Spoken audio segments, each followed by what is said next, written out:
Ladies and gentlemen, welcome to the WrestleDeath podcast. My name is Rich, and of course, we have the co-host of co-host. We have Joe Beisler in the building. What's up, America? We have our WrestleDeath back again. we have our other co-host repping the Bocce Boys, What's going on?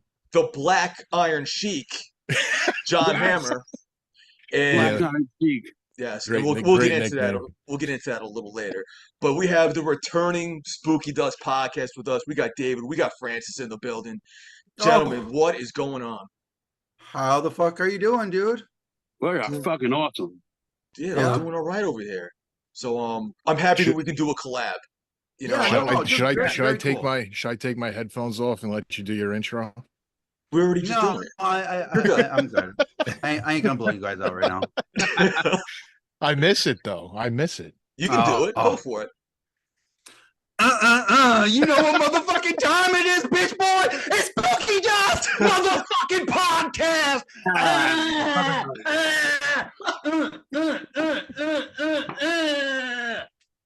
Oh yeah. Oh, they're back. Thank you, David. I'd like to hear that. Oh man, Right where it tickles, right? man.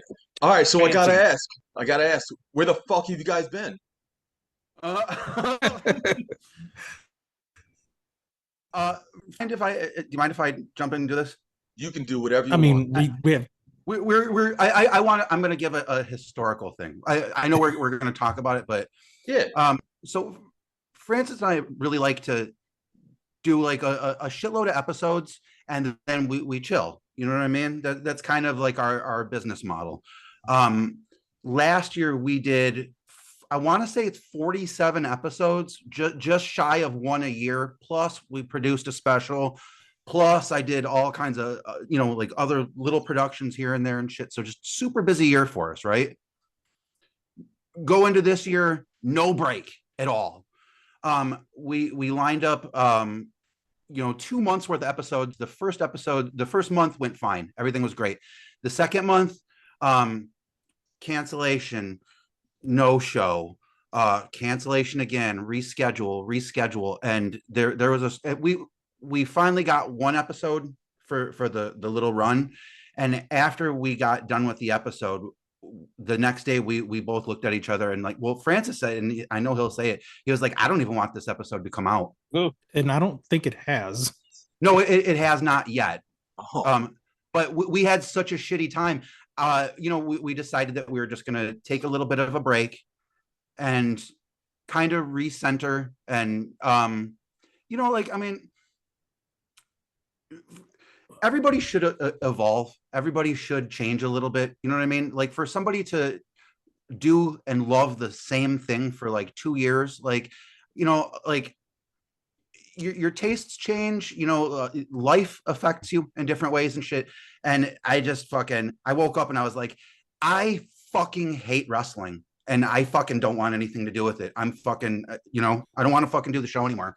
So, And coupled that with like the run that we had, and it's it isn't our main jobs, right? Like, I put in 40-50 hour work weeks already. Like my day starts at 6 a.m.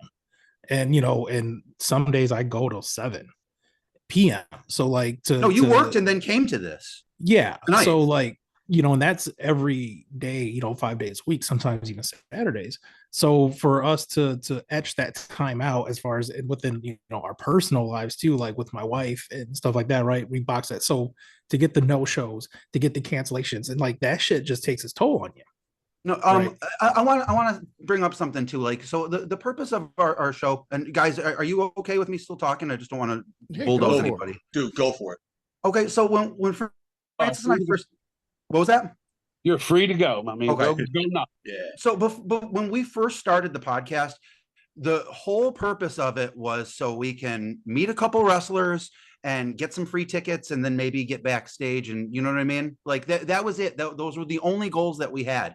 And then after we did like 20 something episodes, I told Francis, I'm kind of getting bored. You know what I mean? Like I'm from the music business where, like you release an album and people are sick of you. You get a month worth of shelf life. You know what I mean? So maintaining momentum is incredibly important. Like if you're a brand, for anybody that cares, you know what I mean? If you're a brand, if you're trying to do something, you can't just disappear. You know what I mean? You have to tend to the fire. You know what I'm saying? But the further the show went on, I made a conscious effort that I wanted to get people on the show that are not getting on every other podcast, that are not getting the big matches, that are still, you know what I mean, doing like there was like there's like, you know, John Wayne Murdoch. I love John Wayne Murdoch, but he's everywhere and he doesn't need press. You know what I mean? There's other people that could use press, and there are other smaller companies, smaller scenes that I wanted to focus on. So there was this female wrestler, not going to name her. I said that I wanted her on the show. Francis said, "Who the fuck is that? I have no idea who this girl even is."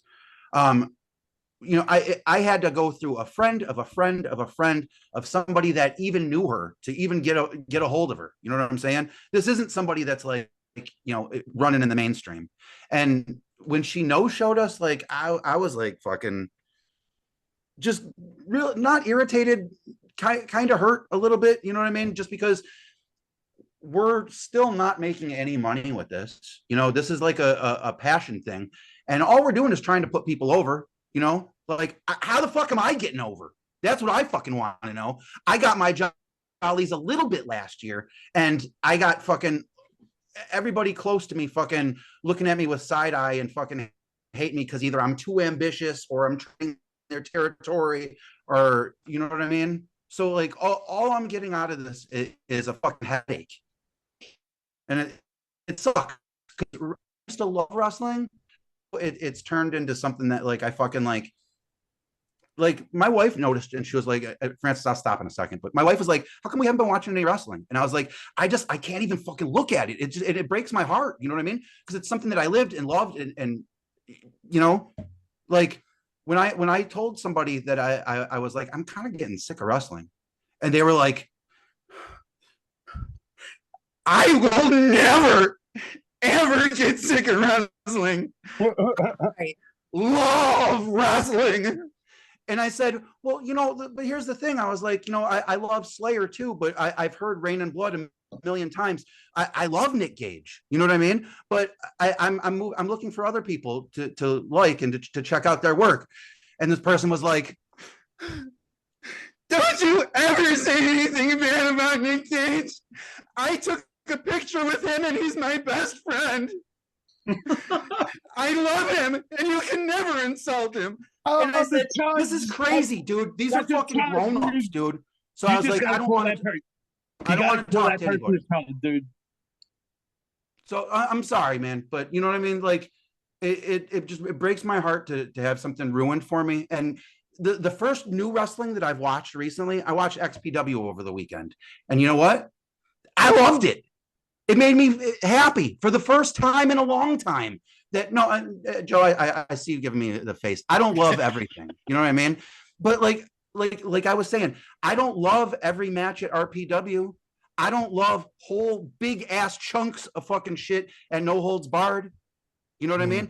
I stopped going to fucking Bobo Slam because I think they're one note.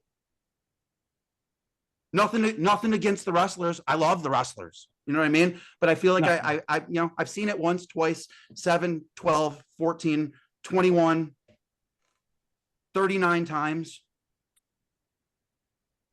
What do you do if something that you love, you stop loving it? What do you do? Well, you got to switch up a little something. And it sucks that you're far away, but in all honesty, if you went to a show with us, your love would get rekindled. No, I mean, it's not completely gone away. Like I know I've been following X Brand. I've been following H2O. I love RPW. You know what I'm saying? But just I can even recall the moment when I fucking was like, I gotta walk away from fucking. It was that the XPW show with Baracho Pro, where they couldn't get the mics working, and then the audio the audio was fucked, the video was fucked, everything was fucked. Well, that was like, and I think for Dave, for that, right? He has this expectation for XPW, which I never did. So like, he was super bummed by that. But I was like, what do you expect? Like I've had low expectations for XPW, for a long from their time. return, they started off really strong and they went right into the fucking toilet, dude. And you can't like that again. When I'm talking shit, like for the longest time, we would never talk any shit in public and say like we don't like this, we don't like that, we don't like. Oh, Francis, can I seriously, since we're like they said we could shoot on something, can I say something? Can I like we've been talking about doing this for a really long time. Who are you shooting on? Somebody Oh, line. okay. We a long time ago invited Akira on the show, and we chased after Akira for a really long time. And he told us numerous times, "Oh, dude, totally love to come on the show," and then just like would like just dodge us or walk out of the room or everything. Like no longer interested in anything that guy does from here until the fucking sun burns out. The invitation is rescinded. Okay. That's fair. Hey, That's listen, I That's hear valid. you. No longer a fan. He worked me into not being a fan anymore. I would even say I'm a fan now. Negative fan. oh, you just fucking hate him. No, I mean I don't think about him. I think that's Okay. even worse than hating somebody. Okay. I don't give a fuck if he lives or dies. I hear. All right. Has a job or is living on the streets. Couldn't care. But Nothing wrong with that though. it's just the XPW thing, dude. It's just a repeat of what happened in the early 2000s. He's doing the same thing, dude. He loses everybody because he promises everybody the world and then can't provide it. And you see it because, like I said, dude, you know, especially with the Northeast here, we've gotten to know a lot of the wrestlers, and Rob has jerked off a large amount of them, money-wise. And that's the reason why his product is suffering now. Like he's literally using half backyarders and half deep South guys that we never heard of. So can I bring up something about Deep South? Because all right, when we had Kevin Brandon on the show, several people close to me were just like, why do you want to give that guy a platform? He's in the KKK. You know what I mean? And it's that type of mentality that's out there. It's just people repeating stuff. You know what I mean? There are people that are fans that are I don't even know if they're actually repeaters, or that I don't know if they're actually fans, but I know that they're repeaters. They go to shows and they're just like, there is no God that only Slack. There is no God that only Slack. MDK all day. MDK all day. MDK all day. Dr. Redacted is my doctor. Dr. Redacted is my doctor. And It's true, though. I don't know that they actually feel emotion. I think that they just go to the show and they're just like, you know, I want to, but and that's again something else that bothers me. You know what I mean? Like, dude, we're such a small community. You know, like I don't know. I really have a shitty taste in my mouth at the moment. But about the Deep South thing, before I get too far away from the point, you know, people were like, well, why are you going to give him a fucking platform? You know? And I said, I'm interested in seeing what different than the mainstream, because even though we're a subsect of wrestling, we still have, I would say, like a mainstream. I would say that GCW is the mainstream of deathmatch. Is that fair to say? That's fair. Yeah. I agree with that. But I mean, they're like, you know, there's an Australian scene. I know Deathmatch Down Under hasn't ran, and there's a bunch of weird shit with them. They haven't ran in a minute, but hopefully, got my fingers crossed that they're going to come back. Rise is doing awesome things. Kumite Combat, I love what they're doing. I love their product. I love all of the UK people. We were supposed to have Lou Nixon on, and I've been kind of chasing Session Moth Martina. Are you guys familiar with her? Oh God, yes. But those are the people that I want to talk to. You know what I'm saying? Like there are people that don't need us. You know, like the Kirks, they don't need us. They would gain nothing from coming on our show, except maybe like losing a fucking hour and a half hanging out with us. I don't think it's that bad, bro. Yeah. Francis, I'm sorry. Did I totally like fucking fart in a really enclosed room. And I was just letting you go off. Yeah, the best thing to do is let me get it out of my system and then say, now I'm docile, Francis. We can have a civilized conversation. That first nut's gone. That first nut is obligatory anyway. You brought up Rise though, man. That Rise announcement for October 4th in Jersey is fucking huge, man. Can't wait for that. So that's, and I understand, and I'm not going to take away from Jersey in the Northeast, right? For what it is. Why'd you have to say it like that, Francis? Well, because you guys know what's coming, right? Like I said, we were talking about it before we started recording. Like Michigan just gets looked over, and I know there's other Rise dates due to be announced, but I'm half expecting it's going to be a Chicago show, and there might be a Houston show. Like, so the closest we get is Chicago. Look, who are the big actual companies in Michigan that would actually book out, over the pond talent? Well, it wouldn't. That's Horror Slam for sure. They've had Joel before, and I mean, and they would, I, as much as I shit on them, people would benefit from working. International talent would benefit from working at Horror Slam or XICW, but Horror Slam is known for death match. So if you're death matching and you want a death match, you should stop at Horror Slam. Because that's what I feel. There's like probably 4 or 5 shows that they should do. Is Jersey, down in Texas somewhere, and then Michigan and Chicago, those areas. Hammer, as long as we're not left out of the gangbang, we can be third or fourth. Well, I think okay. I think when like routing happens, right? They're just like Michigan, Chicago, same thing, right? Like same thing, and it's like it's not the same thing, right? Michigan it's not the same thing, and the crowds are definitely different too. So, and that's all it is. Just like, I've been to both. Love. I want some love for Michigan, right? Aside from the fact that I hate road trips, like I want to be able to enjoy a show the way you guys enjoy shows, right? Out in Jersey, right? And that's all I was hearing about, leading up to TOS is like, you don't experience anything. I'm like, I want to experience it, right? I'm here for it. Let's do this. And, when we start talking about Michigan, it's like, yeah, like you have Horror Slam, and the fact that Horror Slam is selling the way they're selling with no, you can't see their shit as cameras. Mm-hmm. But that's the thing. For anybody to ever fucking say that Michigan doesn't make money, you're full of shit, because like Horror Slam, they don't have really a web presence. They're not doing pay-per-views. They're not doing any of the shit that they should be doing. But they're making money, and they're drawing the crowds, and that you cannot deny that. I will not deny that. You know what I mean?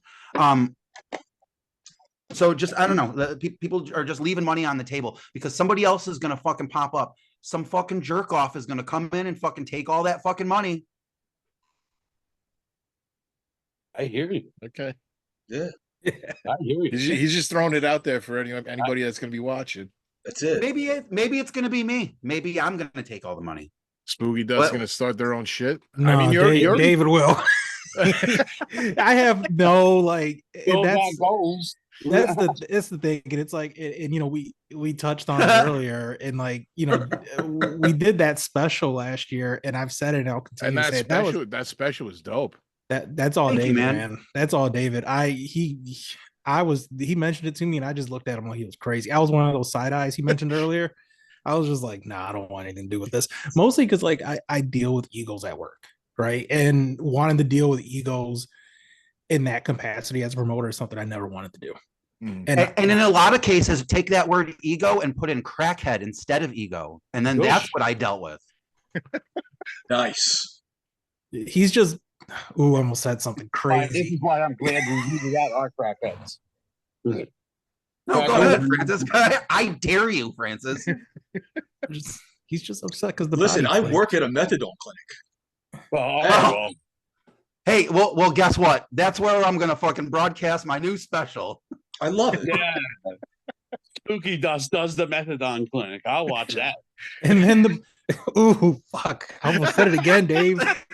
I hear it. I hear it coming. I'm just saying. I mean, maybe you broadcast from the methadone, you can get that body match you wanted to book so bad. Hey, you know what, guys? I have to tell you this because we talked about this in another special. the shit went down bad with the body for our special, but at one point the body was going to take a shit on JJ's mask. Like, and we were working out how to fucking gimmick shit with corn in it. Like, that was an actual conversation that we had. If it would have been how I wanted it to, you guys wouldn't even be talking to us right now. Nobody would want to talk to us right now. If I had my fucking way, dude, oh my God. But I mean, I say all that to say it's like I enjoy being a fan, and I want to be a fan. I just want to be a fan of something, you know, and we don't get that love and attention. Like I go to live shows and I enjoy going to live shows. Now, I don't know how old you guys are. How old are you guys? Oh, Go ahead, Dave. Around I am 45 right now. All right, I'm 44, so year. I get it, dude. I'm 44. Well, but I'm still the oldest person in the room. So all you guys, unless you want to get put over my knee and spanked until your ass cheeks are nice and pink, I'll be first. you're going to be first, third, and fifth. Hammer's definitely enticing us all day today. All right, and how old are you, Francis? Because you need to 36. also whip it out. I'm 36. You're the youngest one here. So I usually am. So I need to ask, the scene, have you lived where you lived that whole time? Yes. All right. So the scene in the late 90s, early 2000s, how big was it where you are?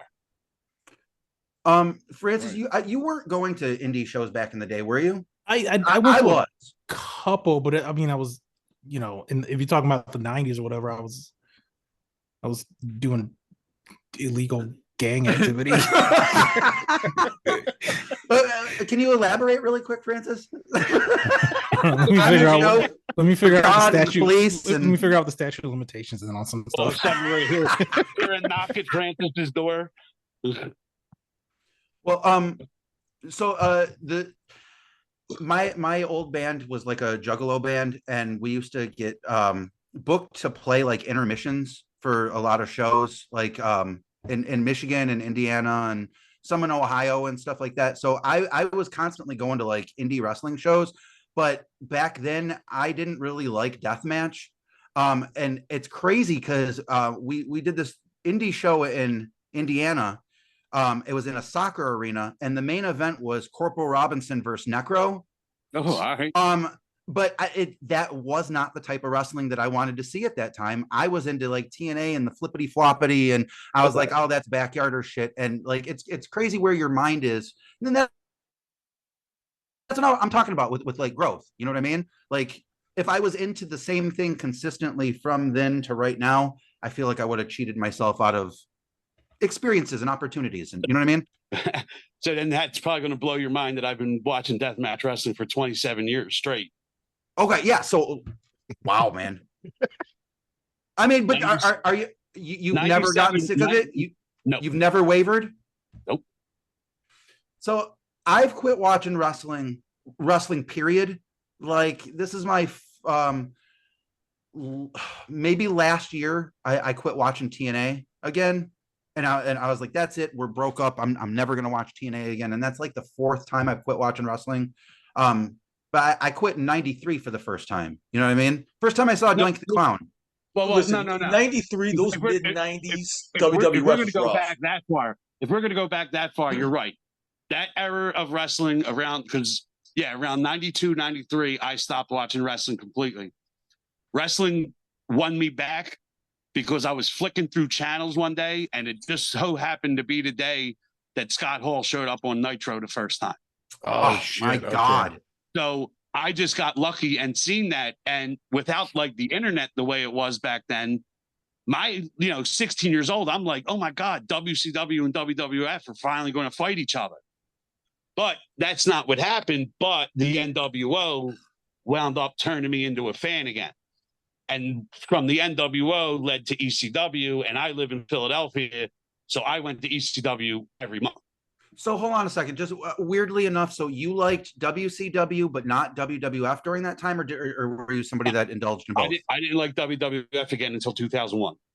So I mean, how weird is that? Because I was a WCW guy, and everybody would be like, WCW fucking sucks dicks. No, like they got like, fuck I didn't care. I loved it. You're out of their mind, dude. WCW from 99 to 2001. Terrible. Those are some good years. Scott Steiner, WCW world champion. Yeah. Great stuff. You know what I mean? Dude, I was a huge Booker T guy too. So me, dude. Oh my God. I was Harlem Heat's one of my top 4. I was there the night that Booker T did the GI Bro gimmick. No. In Saginaw, Michigan. Wow. I could not fucking believe it. Yeah, dude. He came down in the fucking, he had the full GI Bro thing on. It was incredible, man. Such good times. Kevin Nash came walking through the crowd and shoved me out of the way. He was drinking a beer, just pushed me out of the way and climbed right over the guardrail. Yeah, dude, I went down with the ship. I watched till the last Nitro. I believe, man, the last Nitro was heartbreaking. And I'll say this out loud. I cried when Vince McMahon came on and was like, because do you remember he was taunting us the whole night? Yeah. Oh, yeah. He would be on WWF TV and just being like, yeah, I'm going to click in these fucking dick suckers, these fucking losers. And like, I mean, he was like calling us losers. And then he'd click in and he would be like this. He would be like, yeah. And like smiling at us, that motherfucker. Yep. What a hoe, dude. Terrible. But like I said, at least back then I still had ECW, and then that's when CZW had started too. So again, I grew up in the best area for wrestling, I think, on the planet, except for Japan. Yes. But yes. Like, being from Philly, I got hit with every great death match, even non-death. Like, if you remember the CZW shows, you'd have half of just regular great wrestling and then all the death matches, most shows. Like, I got to see Kevin Steen early. I got to see Generico, Sexy Eddie, XS69, fucking. See, and I did myself a disservice because that whole time, that was when I was just on a sabbatical again. I was in my band and focused on music and the music industry, and just I did not have time for wrestling, and I missed out on all that. But during the pandemic, like Francis was saying, retroactively watched every fucking Tournament of Death, Cage of Death, fucking Nick Gage Invitational, No Holds Barred, going all the way back to the fucking one, like the deathmatch horror story. If it wasn't for like those matches in the junkyards and shit in those shows, Francis and I would have went crazy during the pandemic, And that's like on the other side of it. So, while you guys have that almost 10 years on me, that you guys were talking about, it's like I missed out on a lot of that, right? Because I wasn't in the mid 90s. The times we're talking about, I was fucking 10, 8. Yeah. And I didn't have anybody in my life. Like my grandmother was like, yeah, here's a Hulk Hogan doll that we got at the thrift store. But I grew up in like Southwest Detroit, right? So if you're not familiar, it's like the neighborhood exists pretty much Vidoc to Vidoc, right? We're smashed in between downtown Detroit, which growing up was like, it might as well have been another city. And then, the other side is very industrial. So growing up in this like little area, I wasn't going downtown for shows. So like, I think we talked about this when we had the botchies on, right? Like my big introduction was like the backyard wrestling tapes that I sent away for. I think I got introduced to like the Kawasaki Dream Tournament through Stranglemania. Like I was always big into like that, but I didn't have any real way until, the internet came about and I was able to like start clicking around at a young age and see clips from Japan. But at that time I was like, this is just shit that happens not here. And literally right before the pandemic bullshit happened, Francis and I, like we used to, I'm not sure if we ever said this out loud and stuff, but we used to work together and like this, I guess it was like we always say it was like a skateboard shop, but it was like a urban clothing skateboard type business. I was in the front of the house doing computer stuff. Francis was in the warehouse, and we just became friends. You know what I'm saying? So we started hanging out, and we were like, let's go to an indie show. And well, Francis went with me to see TNA a couple times. Then we went and saw XICW a couple times. And then I worked with a wrestler that was a local deathmatch wrestler. And he was like, oh, you should come to Horror Slam. And then that was it for Francis and I. As soon as we started getting into the deathmatch world, we dove like head first in. You know what I mean? Yeah. But it was something that we could do, like hanging out. We're just like, oh, dude, we're going go watching fucking deathmatch shit. We'd go get fucking tacos or conies and and then going fucking and that's the shit I love. Awesome. Like I all through high school, and we're talking early 2000s, I was going to Suncoast and Sam Goody and buying the FNW DVDs and the CZW stuff. Like I was, I was buying all that stuff. Like I wanted it. I just didn't know where to get it. Right. That's fair. Like I said, dude, I lived 1.5 miles from ECW arena my whole life, so that's where I had it. I had it. Literally. So lucky. The way you have ICP on us is the way he had Deathmatch Wrestling on you guys. That's why. And then another reason, and these two know exactly the reason. Me and my son have literally, he's 17, and I think we've watched wrestling since he was like 3, and we haven't stopped. And I started taking him to shows when he was 8, and we haven't stopped. So that's another reason why I probably never get tired of it, is because I have a 17-year-old son that asks me if I want to do something instead of me having to ask him, because he just loved it that much. You know what I mean? So very cool getting to share that. My thing is a little skewed when I say I've been doing it 27 years. Half of it is because of him, but I still love it. He makes me love it that much more. So let me ask you something, Joe, because this is a conversation I had earlier this week actually with somebody. Children at deathmatch shows, where do you stand on that? If you are a good parent, you're fine, I think. I don't have kids. I've never had my son ever in danger. I mean, he was 10 the first time he was used as a weapon because I trusted Janela. Let's not just say like in danger, but like what about the people that are like, sitting next to you, like okay, so weed is legal, okay? Yeah. You know that, right? Of course. I'm not sure what it is or over in your area, but well, so Pennsylvania, but Jersey, yeah. Okay, so it's legal for me in Michigan to sit and smoke weed, okay? Yeah. But so I have let's say a parent sitting next to me and then their little kid. You know what I mean? Do I have to censor myself because they brought their kid to the show? Yes. That is the social moral thing to do. But it's not fair. But with the legality of weed, there is also things you can do in place of smoking, like a flower. Like you could vape in front of a kid with no problem. Well, but you know what I mean? Hold on a minute. What you're doing is you're telling me that I have to do something else. I have to modify myself because of the kid. Well, we can't smoke weed inside. Are all your shows outside? They're not, but people still smoke weed inside the show. If you're smoking flower inside the building at like H2O or any other show out here, you're getting kicked out of the show. Yeah. So we never had to deal with that. Yeah. So I was just curious from like a safety, right? Because there was that clip from a couple years ago of Murdoch tossing the glass and it bouncing and almost like hitting a kid. And that was at Fenton. That was at the circus. Yes. Yeah. And and I was just kind of curious because it's like we've all received some level of damage sitting front row, right? And it's you can be as cautious as you want to be, but is there like ever a show when he was younger where you would just look at it and be like, this is just going to be too rowdy, too rambunctious? No. They know me, like I said, dude. No, because I was there. And I like again from just going to shows like. I've protected and yeah, we are front row for every show too. But you're saying you're protecting something, so yes, they are in danger. You literally just said it. I mean, yeah, they can be. Yeah, no, it's not. If there's no way you can say they're not, but it's. I believe it's up to the parent. But like you said, if you were able to just spark up in a building, okay, so pull that one off the table. All right, I bad person for wanting to you're not a bad freedom. Person. You're okay. I'm a bad person for wanting freedom to live my life and do what I want. That's not it, because I've been smoking weed the whole time.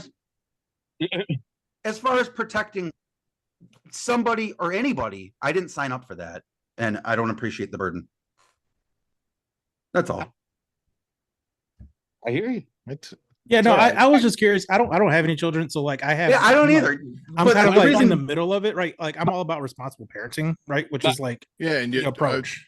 I'm gonna bring this one to the table. You see Donald Holland with his kids at shows, and he's got them all laced up in like ponchos and the full face mask and all that shit. So he brings his younger ones to the shows, and they get protected as well. I mean, because I can only imagine, like, as an adult, the excitement that I get. So for a child, I'm sure it's a whole other experience. So like, I could definitely, I definitely see it. But It's that like, child, a little kid, I would have loved to see something like that child that, also needs to understand, like, it's going to be a little bit rough. You got to pay attention, stay alert. That's the thing. I raised my son different. I raised my son by myself too. So you guys know, he's been living with me since he was 8, 7. So, and it was just a thing where I brought him up like how I was. So he knew the risk. See, you're right. There are plenty of parents that wouldn't know the risk or wouldn't, tell their kid. But like, from the moment I took him from the first show at Hal, the first show I took him to Hal was TOS 2. I mean, come on, you've all seen TOS 2, and that's my son, dope. My son was 8 years old there. Incredible. What a fucking experience. Well, that's what I'm saying. Like, as a child, I'm sure it's a crazy experience. I was just like wondering from like a parent's perspective, because like I don't know, like, because I was presented that question and I was like, I can't answer that. Like, I have no idea. It was just something. I don't know. Obviously, it has something to do with me and how I treat people. I was right away as soon as I started taking my son, and they would look out too. I mean, it was just that I have a different experience with it because of just how I've been and how the community has, treated me. That's why I love it so much, man. These dudes, like you said, now that I think about it, I always remember this story because there's a show in GCW had a show in Asbury, and it was Schlack and Marcus versus the Rejects. And I think my son was 12 at the time. Yeah, he was 12. It was 2019. And Marcus tries to throw a chair in the ring. And it hits the ropes and then hits my son in the face. That was the only time he ever got hit. Number one, he was fine. But the thing about it was that everybody came running over.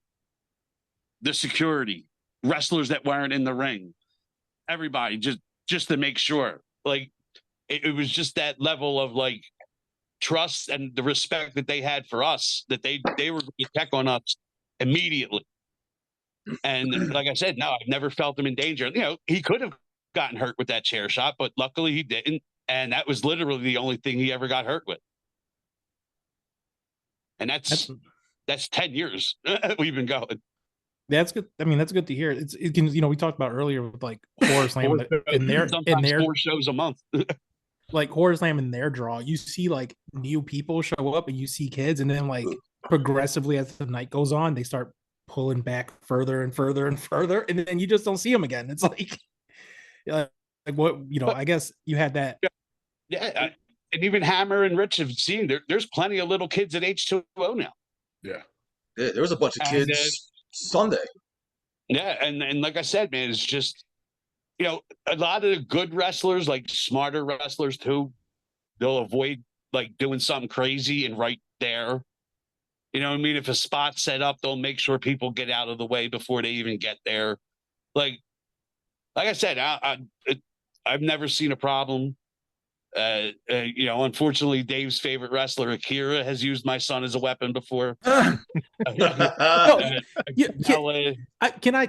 will say, and I don't give a fucking minute, I was so high on Akira. Like, Dave will admit that, like, Akira was hands down like one of my favorite wrestlers. No, and he was one of the first people too that said that he was going to do our show, and that's just why. Like, I'm more upset, bro. You're completely in the right. No, but you know what? Like, nobody owes us anything. That's what it really comes back to. And Francis and I always remind ourselves of that. Nobody owes us anything at all. We're just doing this because we want to have fun. And when things stop being fun, that's when. Yeah, to no one, like, how many people have said just flat out like no. Yeah. Like, there's no reason to blow smoke. Just like Jimmy Lloyd, right? Love Jimmy Lloyd. We've asked him. He was like, it's not something I do. Right. Still love Jimmy Lloyd. Yeah, right? no problem. I totally respect that. Right. Schlack has been we've been chasing Schlack for like a year and a half, 2 years, and every time he's like, yeah, but I understand his schedule's busy, and he says, not right now, right? But like something with Akira, it was just like, yeah, every single time, yeah, and it was like, dude, just he was like, wait a minute. He's like, get a hold of me next week, but make sure it's on Tuesday because I'm gonna be hanging out with Masha that day. And like, I mean, seriously, that was literally how he would like, and would be like, okay. And I was super high on Akira, right? And I think he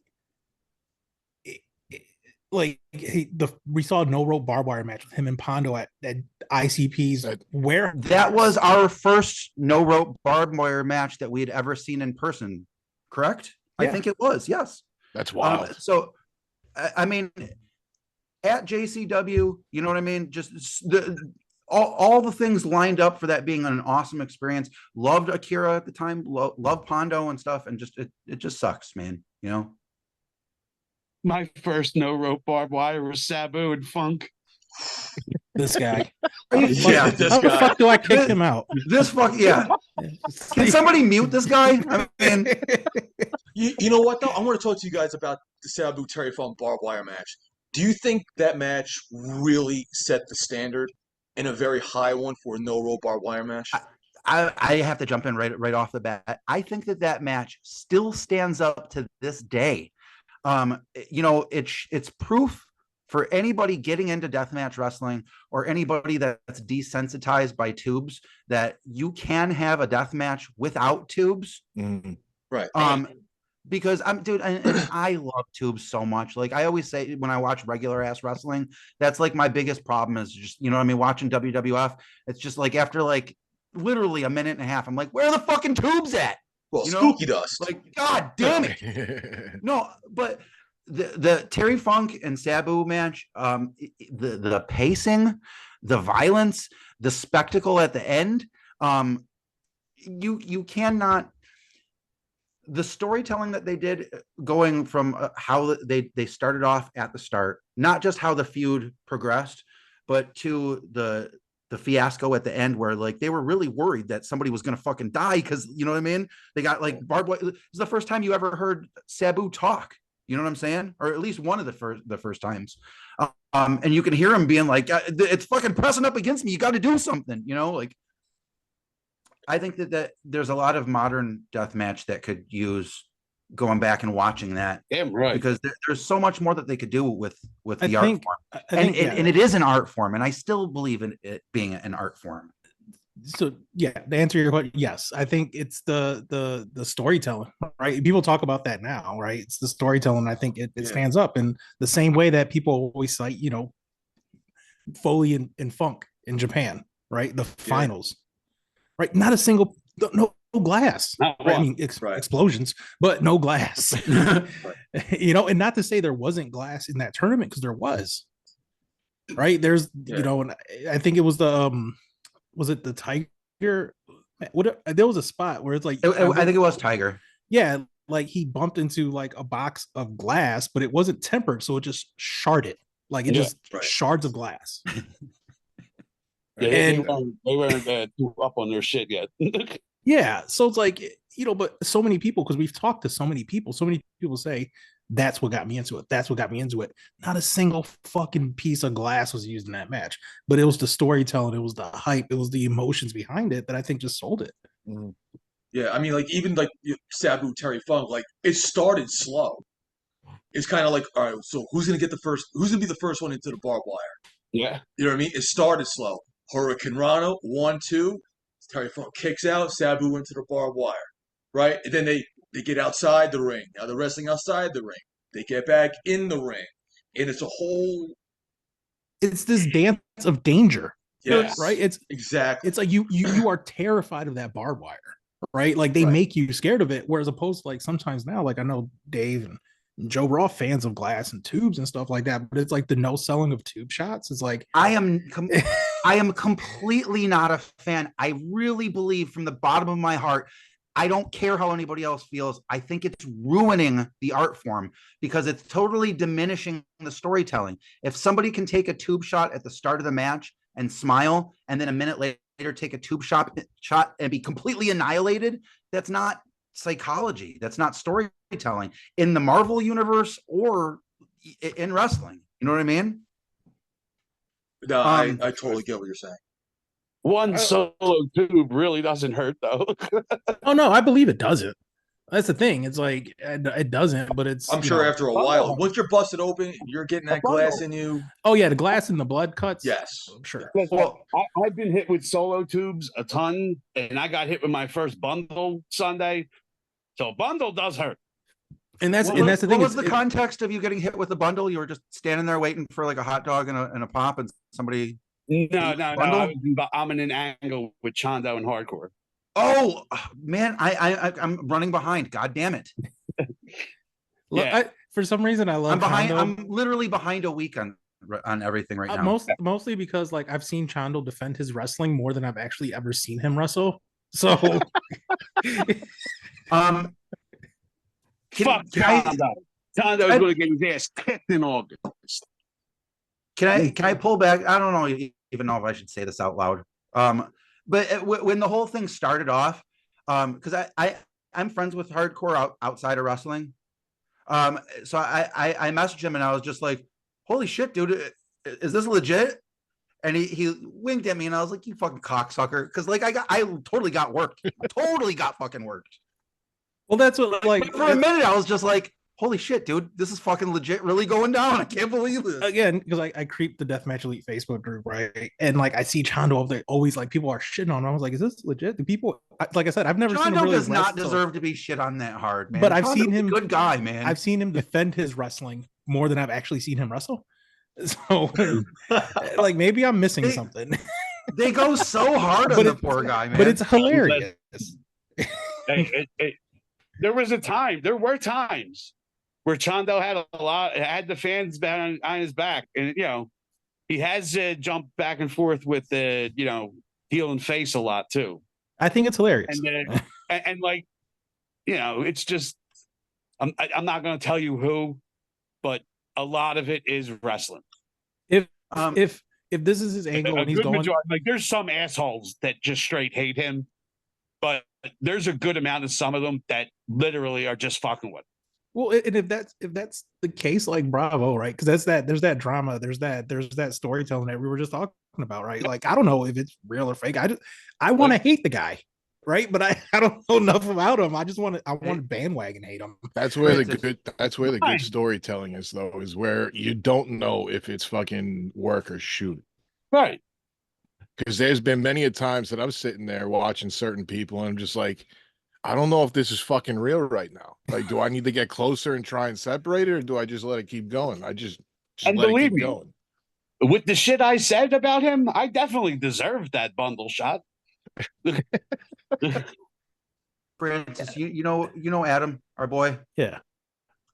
When I first met him, we were sitting at a show and we were just talking wrestling, and I brought up Jimmy Chando to him, and it's so funny. He was just like, he was like fucking Jimmy Chando, and just started shaking his head. Didn't say anything else. Like it should have utter disgust. But I feel like in that moment, seeing that come from Adam. In that moment, I would have turned it into like my Tuesday therapy session and been like, "Tell me why, fuck Jimmy Chando. I need to know." he actually never elaborated on it. That's what I'm saying. I've always kind of wondered that. He's just fucking Jimmy Chando. Ugh. But shout out to Chando then, I guess. I don't know, or fuck him. I'm not sure. Take that however you want to take it. Fuck him. Eat shit, Chando. Take a light tube up his asshole. Yeah, hey, Hardcore is our boy, so that's the side we're taking, man. I think Hardcore is the side that all of us are taking. Yeah, fuck Chando. And not only that, just to say with Dave, dude, Hardcore, straight up awesome fucking dude. Straight up. Oh yeah, I've been lucky. totally. So again, I don't know how much you guys know about me, but I've been doing commentary for X Brand and POR, and he works all of them. And getting to know him is fucking awesome. Like, he's a great dude. Like, even at non-wrestling shit, like when he's not wrestling and I see him, we always just hang out and shoot the shit. Hardcore is a good dude. Hardcore is a sweetheart. Oh man, I want to so bad, but I won't give his shoot name. Hardcores? Yeah, well, we already know Dick? It, man. We're gonna say Dick. You're a Dick. So here's the thing. when he came on, completely fucked up not going with Hardcore Dick for his name. Completely shit the fucking bed. Dude. he when he came out, he's been on our show a couple times already. When he's come on the first time is when I was like doing heavy research with all our guests, and that's when I stopped. But finding information on him very early on, I was sitting here Googling like hardcore wrestler. Nope. Hardcore dick. No. Hardcore dick wrestling. Yeah. Like, I don't know. And then when I think the first thing I said to him when we started recording, I was like, you need to do something. Your SEO is dog shit. I can't find nothing on you on the internet. And I told him that, and he was like, I didn't even think about any of this. I'm like, you've never Googled hardcore dick wrestling and seen what happens? Dude, so wait. He told me that story Sunday. He just didn't say it was you. He said somebody I was talking to said about the hardcore dick. He didn't tell me it was you. That's fucking awesome. Yeah, he legit told me that story on Sunday. That's funny as fuck. It's fucking terrible. I can't find anything about you, but hardcore is a fucking sweetheart. It's not too late. If he's listening to this, it's not too late to just fucking add dick in there. Hardcore dick, people are gonna book you left and right. And right. He watches the podcast. I'll help book and I'll take 20%. He's definitely watching. He's a fan of the podcast. He watches. He will be seeing this. So love hardcore.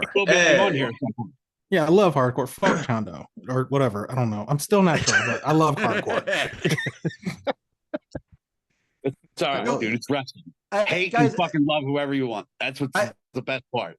I just gotta say, I really appreciate you having us on the show. Like I wanted to do this. We've talked about this for a while and stuff, and we've been wanting to catch up with fucking Hammer for so long. Just shit's never actually worked out. So this is awesome, man. Yeah, this is great. I mean, thanks for taking your guys' evening and coming on during the hiatus. Considering we've been silent for fucking 2 months, 3 months, like.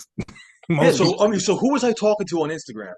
That's Dave. Oh, that's probably me. Okay, so that was you. So when you reached out, I guess it was like last week. All right, so listen, I talked to so and so, and we had a meeting. First podcast back, we wanted to do it with you guys. I was like, okay, why the fuck not? Hey, much appreciated. You guys could have did it with anyone, but yes and no. No, it was something that we had talked about, right? And I know Joe was someone I was aware of, and Hammer's obviously the homie, and and I see all the messages. I'm not that social on social media.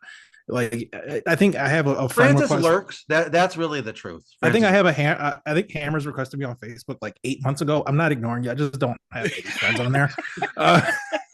And I keep it that way, but I'm so old I don't understand Facebook. Like like when you pull it up and like it auto refreshes. Yeah. If I need to read something that's there, I have to screen cap it because I fucking will never find it again. So like I'm not trying to I don't bother with it. I don't post on Instagram. It's not what I think. But I did see the message, and Dave texted me. And I was like, yeah, no, I'm aware of the podcast. I was like, let's fucking do it. Why the hell not? Right. It's not often that we ever get to be on this side of it, right? We've done other podcasts. And we've run this side of it, but I think this is a unique, always cool situation. And I've listened back to a couple of your episodes, and I was like, I think I can vibe with this format, right? Like we've done what are very rigid, like we have exactly 47.5 minutes. There's this segment, and like we don't fit in boxes. Like our podcast started off being 40 minutes to an hour.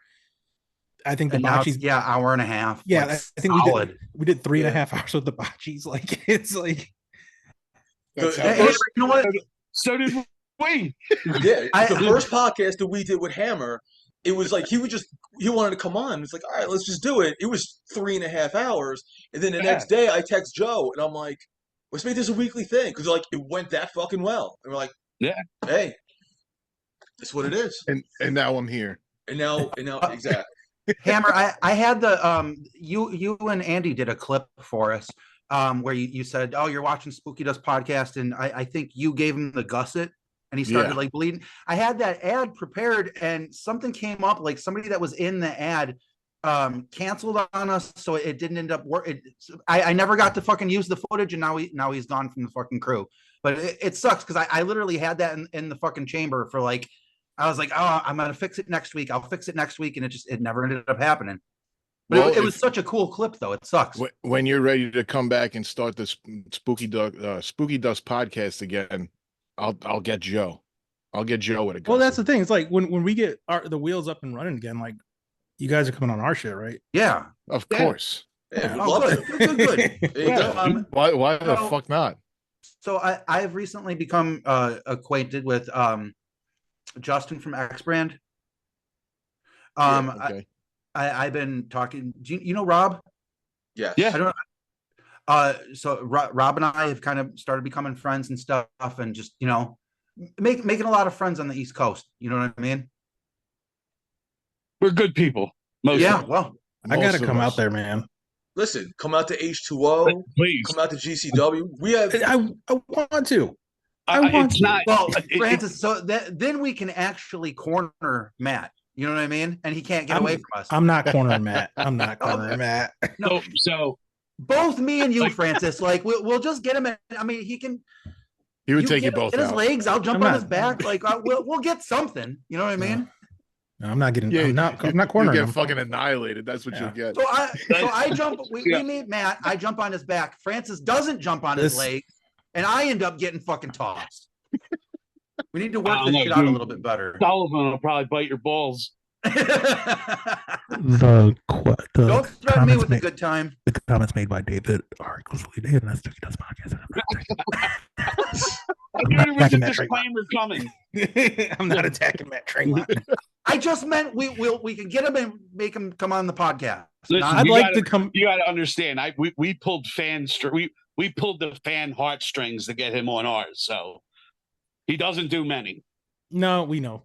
Yeah, that was. Yeah, and said- he was worried too. He's like, "Oh shit, now I'm gonna get bothered a lot." The to be on." floodgates. Oh, he did Yeah. say that. Yeah. But he you know did. what? Did Though, say he would come Like on I the show. said, and I dude, will say we've asked him. We were those people. But we finally cracked through with it. And I talked to Hammer about it, and he did say he will come on our stuff. Right? There you go. Yep. We just never got that far because I was like, I'm stopping there. Right? I'm like, I'm done. Well, you know what happened? Like, I mean, literally, like right before, like maybe like 2 days before we decided we're just gonna take a break. Like all, you know how like things like stop moving and like nothing's like making any forward progress. Like all they're like it was like 3, 4, 5 big names got a hold of me and they're just like, how about this date? How about this date? And I was like, Francis and I are stopping for a little bit.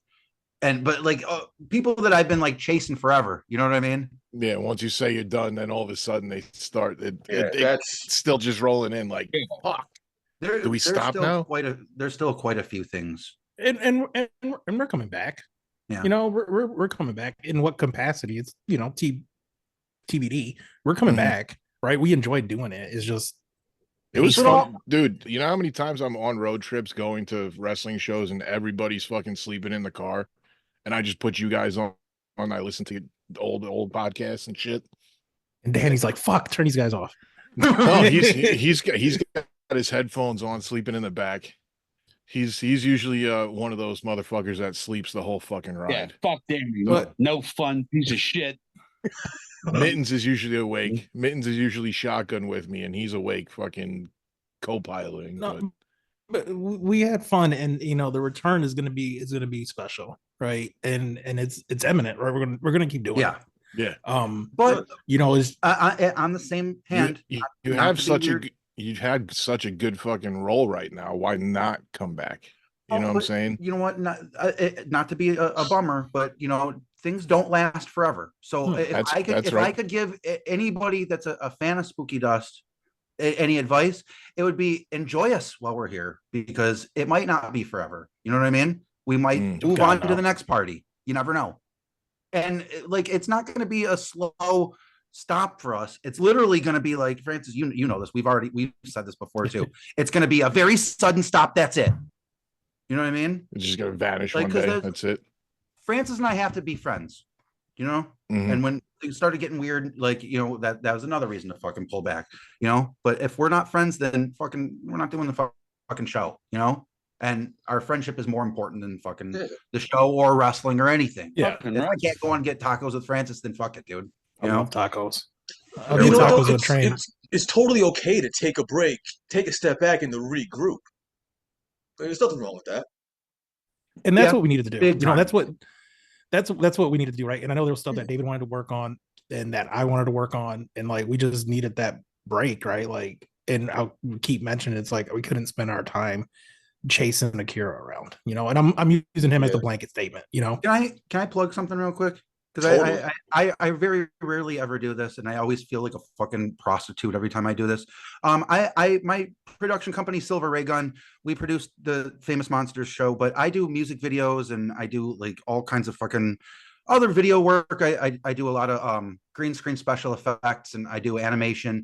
But my company, I put out this last year 4 comic books, and I have another one that's getting ready to come out. But yeah, man. Name. You Like sign up. I'm go to the doing these things website. in addition to. Yeah, go to the website, sign up to the mailing list, and he'll email you something. Yeah, Right? Isn't that how that works?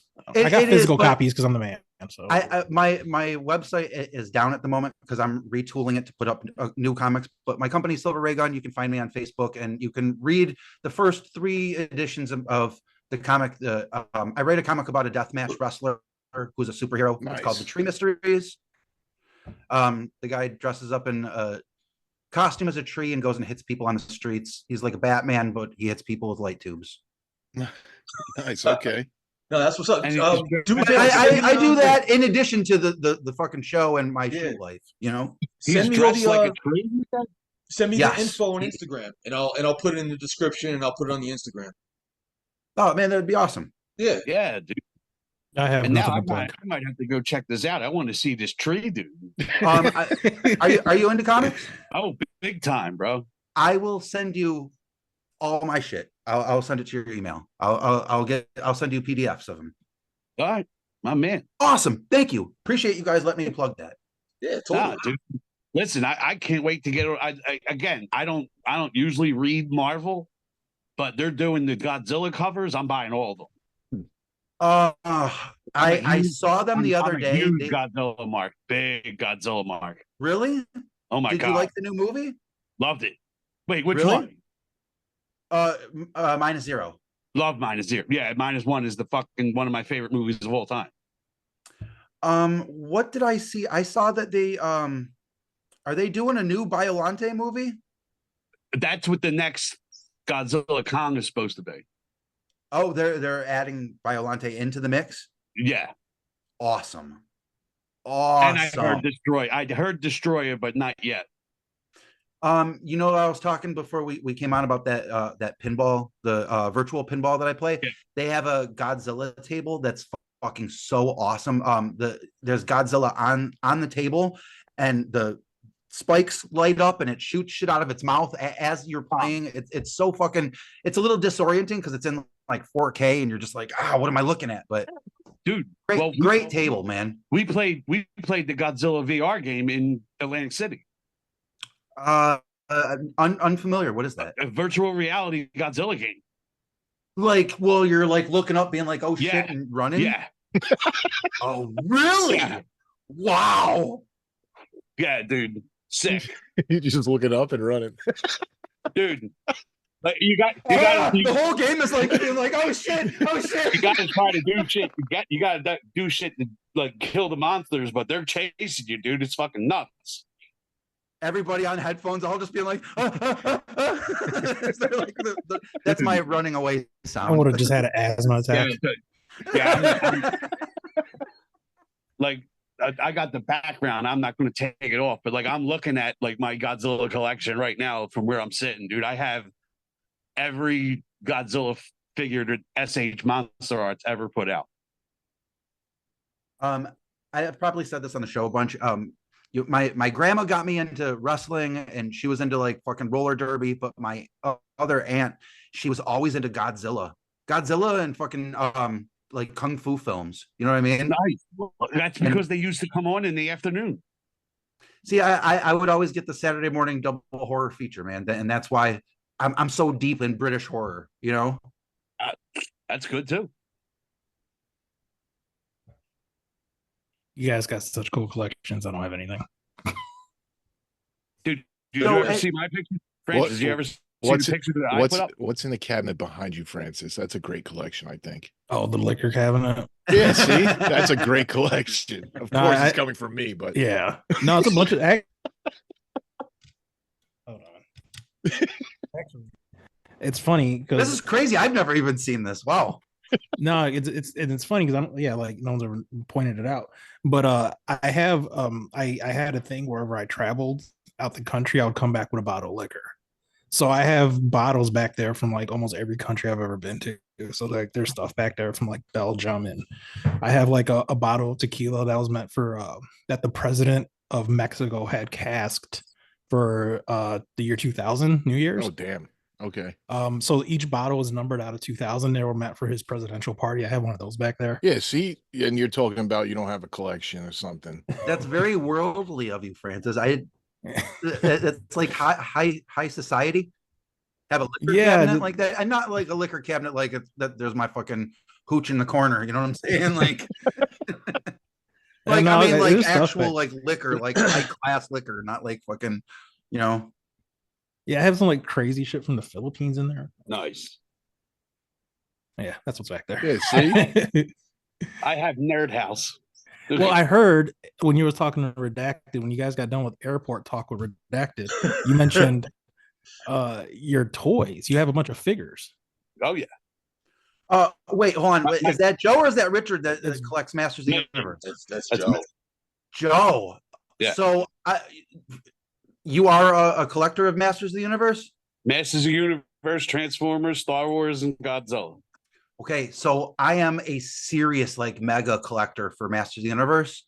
Nice. I have been wanting to do what we did like a toy episode, but we've been talking about wanting to do like a collector's episode. Like just we were talking about wanting to do an episode or a couple episodes that aren't just like, so what was it like getting hit with tubes? Yeah. Tell me about when you got hit with those tubes. What was that like? You know what I mean? And just instead just being like, let's see your fucking toy collection. Let's see what like, you know, let's talk music or something like that, or just anything to make it different, you know? Everything you just said, I would talk about. But you should totally come on our episode and do the toy collecting shit, man. Dude, I'll show it around, bro. Like I said, Mittens, like, I don't know if you guys talk to Mittens like that. Mittens stays at my house almost every friggin' wrestling weekend now. Really? He still can't believe the shit when he walks in. Because like I said, when you walk in, to the right is all the Masters of the Universe. Then in my what was supposed to be my dining room is now just a Transformer fucking museum. And then on the other side is all my deathmatch shit and Star Wars. Joe, are you married? No. Girlfriend? I've had women live with me with those collections. You know the movie 40-Year-Old Version that was made after Joe. Oh, I love that movie, Joe. No, the point that wasn't the direction I was going in. I was going to give props to. No, my wife tolerates my collection. You know what I mean, and I appreciate it. And like I said, mostly anybody that's ever been in this house usually does, like men or women. Like it doesn't like I said. I mean it sounds like, to the outside world that's not into it, sounds nerdy, but a lot of people think it's the shit. They're like, wow, I can't believe you would do this. Man, collecting is awesome. I mean, and collecting anything, you know what I mean? Like if you're collecting baseball cards or fucking, do you remember at Dairy Queen how they used to have those baseball hats? You know what I mean? Every time you get Sunday and stuff. It's in the upside down hat. Yeah, and I had a fucking stack of those. And I mean, that's a testament to being a fat kid and eating a lot of ice cream. You know what I mean? I'm collecting diabetes also, but I got a box in my basement full of fucking McDonald's and Burger King toys. Believe me, I know. That's what I'm saying, man. But also, collecting is awesome. Also having collections like that makes you feel a little bit more productive. Like, I didn't drink my fucking money away. I didn't do, X, Y, and Z with my money. Like I see where my money went. And if it makes me happy to look at it, that's all justification. And it's always going to be there too. It's not going to be like a weekend thing, But also, Ken, go ahead. oh, I was gonna say also, as far as like the He-Man toys, there's a lot of times where like, okay, like this is getting crazy, but I bought a lot of toys, you know, and there's like, you know, X number of this armor, there's 3 pieces like this, but I've pieced figures together with complete armor and then resold them and made back what I bought the whole lot for, you know what I mean? Like people in the toy community, like with the Kenner Ghostbusters toys, the He-Man toys, the GoBots, the Ninja Turtles, especially, you know what I mean? It's common to do that. And fucking you want the if you got an 83 Skeletor, he's got to have the fucking the correct arms and everything, and people can tell. I could tell. Oh, yeah. You know what I'm saying? Now, are you just a nostalgic Masters of the Universe collector, or do you know all the stuff? I do actually know all the stuff. Yes. Okay, so you know when Origins came out that they did all the WWE figures. Yes. I have all of them. Oh man. So do you have the Gray Skull and the Snake Mountain rings as well? Yes, I do. Oh man, you know, I also have Snake Mountain and Castle Grayskull. Okay, so I sold my Gray Skull and Snake Mountain rings because I was trying to make room for Eternia, and then Eternia was help me out. What it was, wasn't it like $1,000? Yeah, $750 when it was being sold. Yeah. So I mean, Francis, you know this. We're adults, and I'm planning on spending fucking $750 on one for myself, and then another $750 on one that I'm gonna fucking set in the closet and let fucking gain value, and then in 5 years I'm gonna resell it for fucking $4,500. You know what I'm saying? But I just couldn't make it all happen. It sucks. No, I tried, man. I had a bad 2023 financially, so I didn't get it either. So I hear you. That's a letdown, but you know, whatever. The size is too big. Realistically, what kind of grown up has the space in their house for that? No, yeah, I would have had to move. I would have had to move the shit that's under my television somewhere else. We can either have a dinner table or we can have a fucking toy display, but we can't have both. Well, I have the toy display. That's where the Transformers are. I mean, I don't mind eating on the couch. You know what I'm saying? Fuck that dinner table. That dinner table's good for one thing. That's Devastator.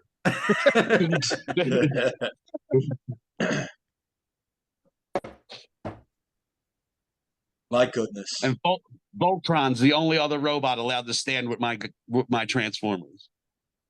I always regretted not getting into Voltron. No fucking Robotech, no Gundam, none of that shit.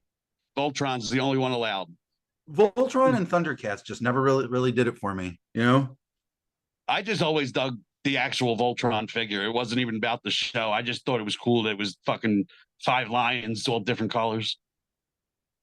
It's a kid thing. I never stopped liking them from a kid, so that's why I still have it. But I have the ones that have they're metal and it has the actual pilots. Oh, okay. Yeah, man, those metal ones were heavy, dude. Yeah. Like fucking, those are like the Tonka trucks from back in the day. Fucking knock a kid out with that shit, dude. Yeah.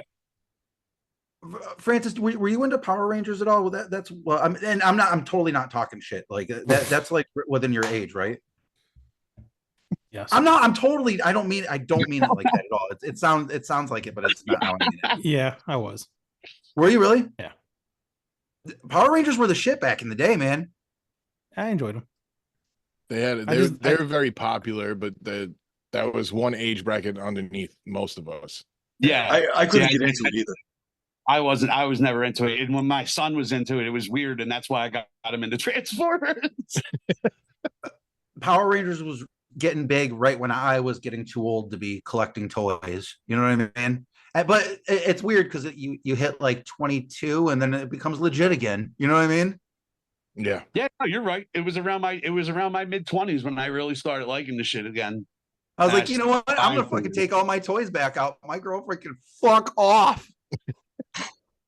Lucky. Yeah, I got boxes of fucking the real Ghostbusters figures back there, G.I. Joe, Teenage Mutant Ninja Turtles, all that shit when I was a kid. I still have all that. Yeah, dude, it's awesome. The real Ghostbusters stuff, man, all that is so fucking awesome. I love those. Just even seeing them fucking makes me feel like I'm a little kid again. You know what I mean? Yeah, 100%. You guys are so lucky. I don't ever get. I mean, I guess I have like a room full of sneakers. Like I did the sneaker thing. So Okay. I was the same way. I had like 40 pairs of Jordans at one point. Are you Which really? I did. I mean, at one point I did. Yeah. I, Three yeah, toy collectors and 2 shoe heads, man. so crazy, right? Yeah. 40 What a mix up, dude. Yeah, I was I was a little bit of everything though. Yeah, I also no. did shoes.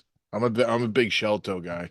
I Oh. Adidas All Stars. I Yeah. had, I had about I was a 600 big pairs. Ken Griffey Jr. baseball card guy too. Oh damn. Okay. I did that. Yeah, How many upper decks did you have? a lot. Yeah. A lot. Because you know what though? Because I didn't start getting back into it until like a few years ago. Actually, maybe like 2 years ago. I didn't know how much, like they call it like the junk wax era. I really had no idea how much stuff actually came out then. So like, You're referring to like the junk wax being like 87 to like I want to say maybe like 96, Yeah. where they were Yes. just wanking out like series after series, and yes, there was I mean, Fleer and Tops. upper deck, yeah, And- tops. like I had a whole stack like this of Ken Griffey Jr. rookie cars, and like I'm in third grade, and I'm like, I'm gonna be able to buy a car with this, and that couldn't be further Yeah. from the truth. A Hot Wheels car. Like You can buy a Hot Wheels car, motherfucker. That's maybe a Hot Wheels car.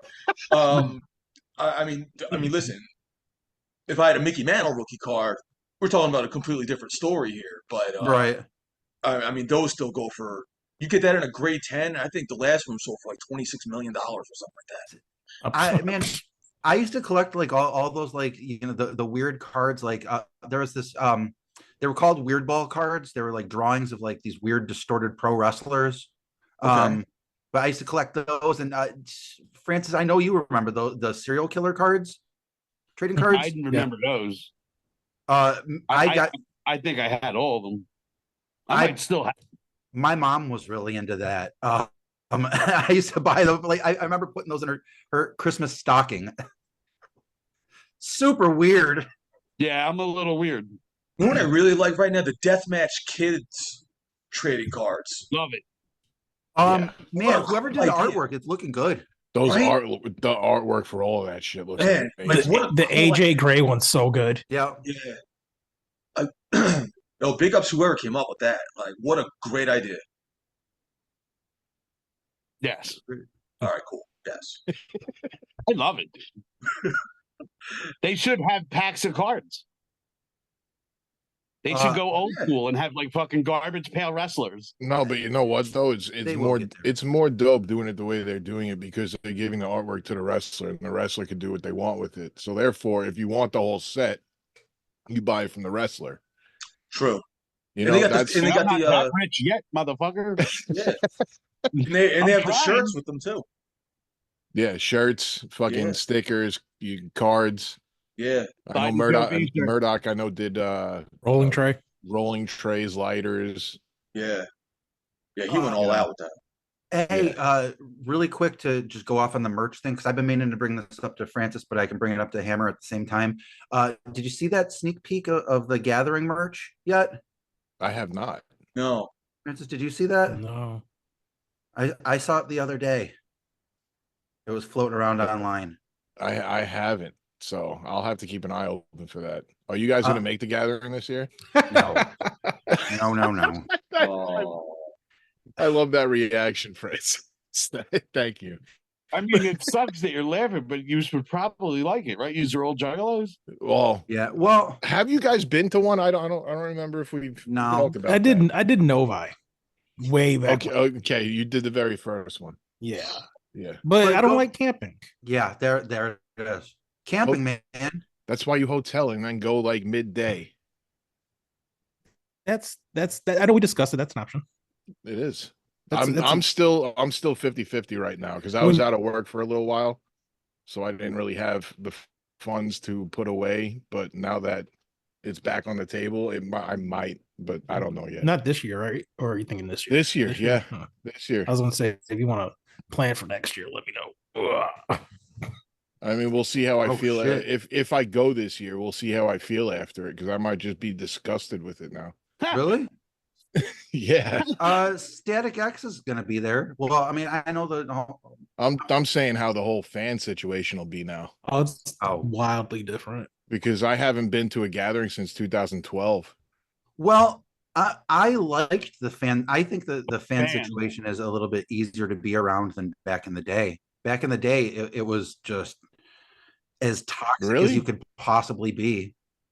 Back in the day when? What time are you talking about? Year. I think I am talking about 2012 ish. That was my last one that I pulled away from after that. And Because I remember So- the gatherings at like 2001 was completely different from gatherings in 2010 and forward. there was more fighting, more people uncontrollably drunk and throwing up, and So that's my issue. Yeah. So it's because I do Hollow Wicked every year, and the fucking the addicts and like I take like I don't know, it's crazy because like I'm not like straight edge, but it's like I have like straight edge views and tendencies, you know. Mhm. And I can't like it's so annoying when I'm at like a Hollow Wicked or something and somebody's literally smoking meth right next to you. Not just that, it's like we've all, you know, I just heard you talk about that you drove 10 hours from fuck knows where to see this show, but you just passed out off fucking balloons in by the urinal and you're missing the entire set. So you tell me to leave Joe home? Now wait a minute, no, because now you motherfucker don't make me look like that. That never happens to me. Dude. I'm playing. I can do And every drug in the room, and I'll he's be still fucking alive, fine. still going. Outlast everybody.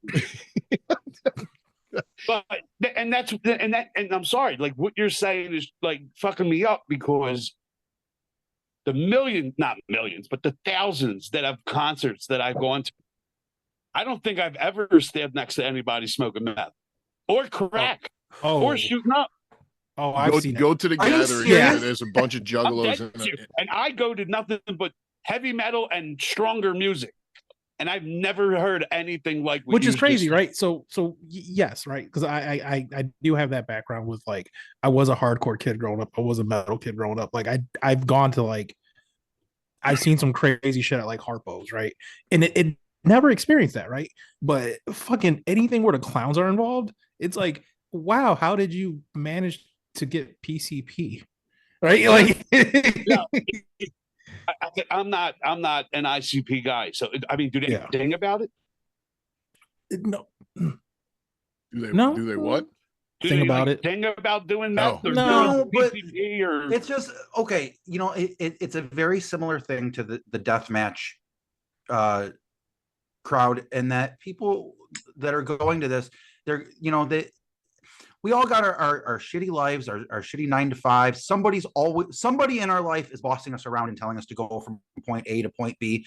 You know, it's an excuse to cut loose, and sometimes people don't know how loose to cut it, you know, so they end up fucking going wild, and it happens at deathmatch, and it happens at fucking ICP shows, and it probably happens at sewing conventions and fucking wine mixers and all kinds of other places that we can't imagine, you know. At the gatherings, though, that it's more so than in the earlier days, but people go there that aren't even like into the music just to fucking make a pocket. You know what I'm saying? They go with a whole bunch of shit just to make money. Yeah, they just want to sell drugs. Yeah. So and there are people there that want to take drugs. So I mean, everything works out, I guess, but not really. Yeah. You know what I mean? Not for the people that, you know, like me and Francis, and I think maybe Hammer, you know, that want to go and see the music. Yeah, and that's where I, you know, and I guess like I can't let this girl die next to me, even though she's I would OD, because I'm a totally, good I would person. totally let her die. I've seen Slipknot 16 times, and I've never seen anybody do anything worse than Coke at a Slipknot show. Seeing one of my worst injuries was at a Slipknot show. Man, but it wasn't during everything I love is fucked. What no, you guys no, I love Slipknot, right? But it was, I still remember it. It was the Pledge of Allegiance tour. Slipknot, System of a Down, Mudvayne, yeah, American Head Charge. Yep, I went there. System of a Down. They did something. I got kicked in the back. Felt weird. Went to the bathroom and I was spitting up blood. Ooh. And I was like, this sucks. And that was the only thing. But that was a great show. Yeah, that was 2001, bro. That was the shit. Yeah. But it's back to the clown thing, and like, and this could be like my personal gripe. It's like the cost of everything, right? Like, I think Hollow Wicked all in last year was like $300. Oh, Yeah, that too, because they stopped doing normal touring, so therefore all their shit is fucking a little bit more because it's less regular, so It, to it speak. it feels, I don't know, it just feels like taking advantage of people, right? Like, I don't know.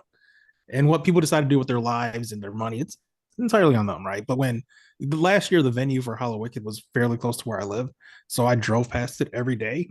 When you got motherfuckers literally sleeping on the sidewalk for days on end, and like this fucking ticket cost $190, and you're about to go drop $1,000, $2,000 on merch.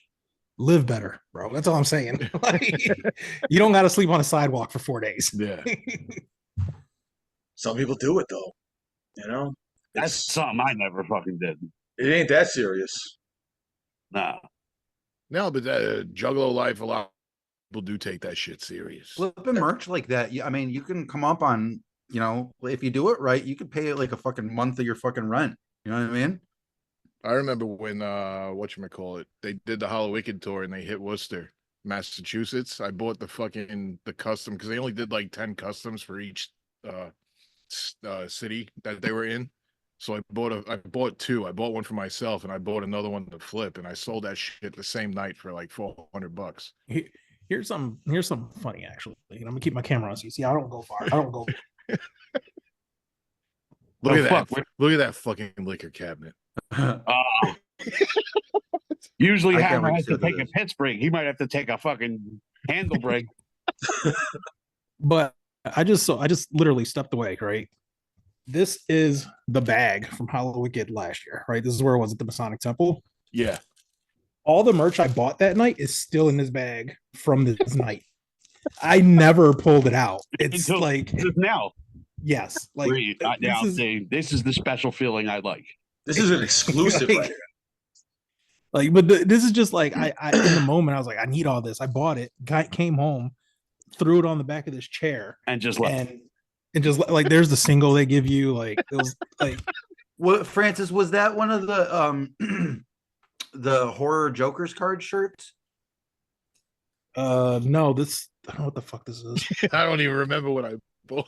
Yeah, That's no, awesome. this is like the glow in the dark. Oh fucking yeah, something. yeah. Man, What's I this? regretted not buying that Mr. Rotten Treats hoodie.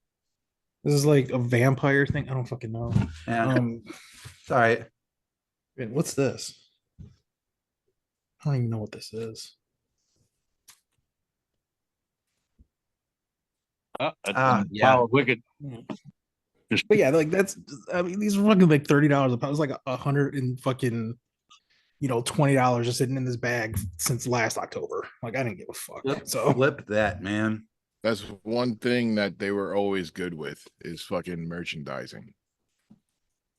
I mean, it's still about the music, but it's also about the merch. It's like 70-30, 60-40 sometimes. Yeah. I want to go to the Sexy Red concert. Oh my god. Dude, it got announced in Philly. I got an email. I was like, why did I get an email for pre-sale of Sexy Red concert? That had me dying laughing. You're gonna go, aren't you? you're going, right? Dude, I told if you never heard it, I told you. Listening to Sexy Red is the greatest thing in the world because I never ever experienced where the longer you listen to the song, the lower your IQ gets. No, I agree. It's fucking great. Like, I feel like a straight moron when the song's over. It's great, dude. It's Very the funniest feeling ever. So, you want to pick me up a Sexy Red shirt when you're at the show? Dude, I'll definitely will. I want to take pictures with her and I want to hug her. Ugh. She's fucking She disgusting. has made so many nights just so stupidly funny, just putting a song on and just laughing for 4 minutes straight. Do you guys see that picture with Sexy Red and Shawn Michaels? Yeah. So fucking random. I always confuse her with Ice Spice. She kind Now, of Sexy Ice Red Spice- kind of Ice looks Spice- like Ice Spice is really hot though.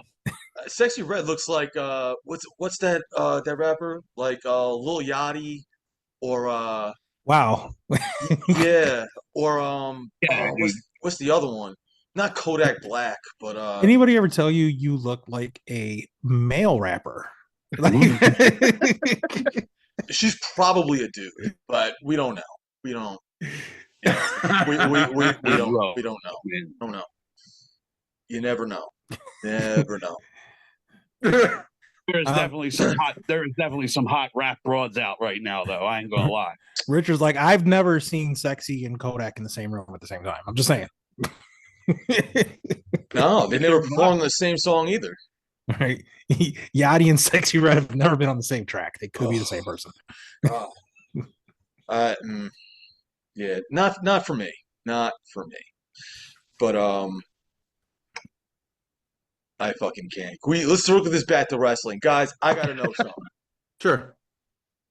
Deathmatch Mount Rushmore. Who's on it?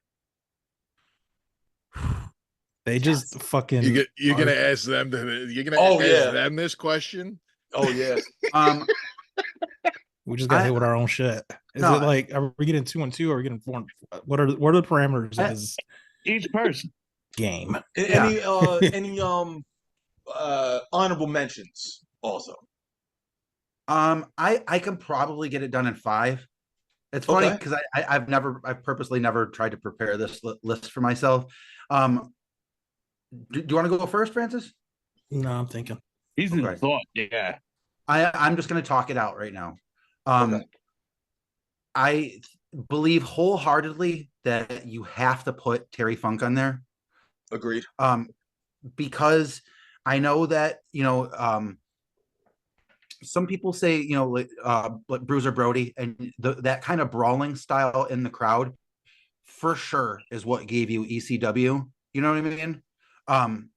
But Terry Funk and Mick Foley, and I just have to be that guy to put fucking Mick Foley on there too.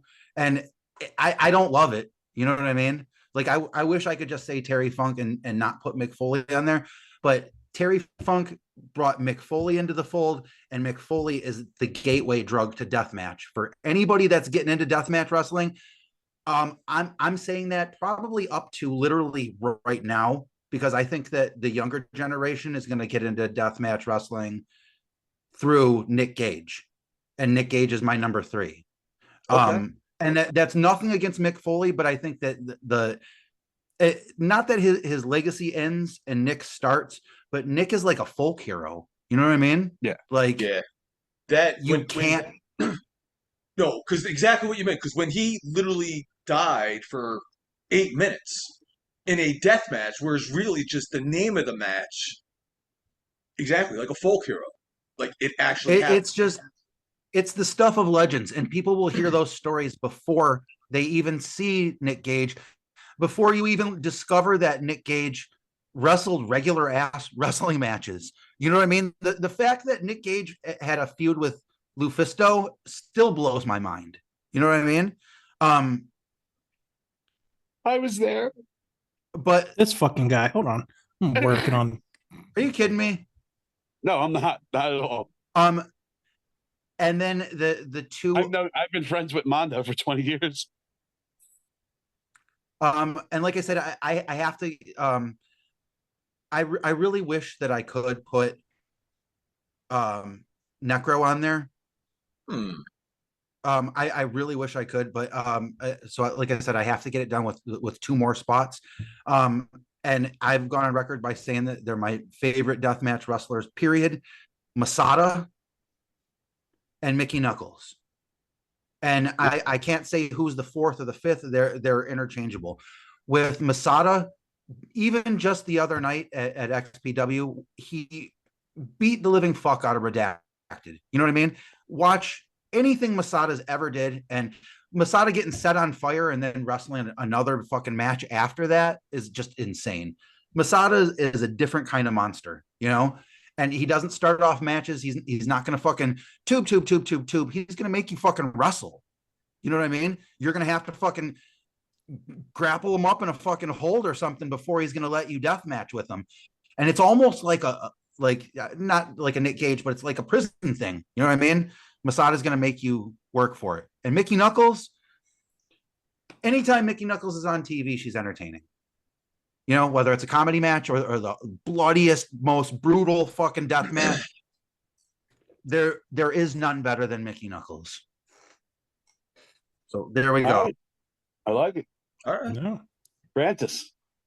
So I'm gonna take it to like my formative years, I suppose, right? And like what kind of like got me here. And so like, that being said, I have to put Foley on there, right? Even through his time at WWF and WWE, like he's always been like that dude to me just because of his stuff that I seen in Japan. And with that being said, I want to take it obviously to Terry, right? Again, right? It's that formative, it's that what brought me into that. But keeping along with that trend, right, where I kind of mentioned before, being big into like the FMW stuff, like Ito, Ryuichi Ito, out of Japan. Fucking love him. And I think my cat is wilding right now. I heard that. Yeah. Heard it. I'm a pussy magnet. It's because shit, hold on. It's because at 9 o'clock I have a treat, so he's probably like, "Where's my shit?" But Ito, right? And then this is tough, right? If we're looking at 4, I might need to throw an honorable mention on there. So again, 4 and 5 get probably 5, be, Francis. 4 or 5 are going to be interchangeable. But Pondo, I love Pondo. Okay. I think Pondo's put in that work for so fucking long, and yeah, it's just I think it's well deserved, and I think it's crazy that he goes in waves and he's getting his flowers now, and then you forget about him, then he comes back. Like I think that's fucking a great. And damn, fucking it's difficult, right? Because someone like Schlack always gets me to pop, right? But Schlack's kind of like an easy card. But I think I gotta bring it home. Being Puerto Rican, Cologne.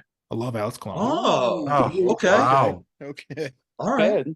Not bad. Cologne never disappoints, man. That guy has been in some of the bloodiest fucking matches. And he keeps going too. It's insane. It's crazy because even like I never thought about the pressure we put on people when we ask them that, because it's like, there's Gage, there's Kasai, there's Danny Havoc, no disrespect, Tremont, right? It's just damn. I never want to ask another person that question again. Yeah, no, it's rough, man. Because like you said, you can put anybody like you just said on there. Because I put Takeda over Kasai. Yes, Because I've seen Takeda do some of the sickest, most ridiculous shit ever.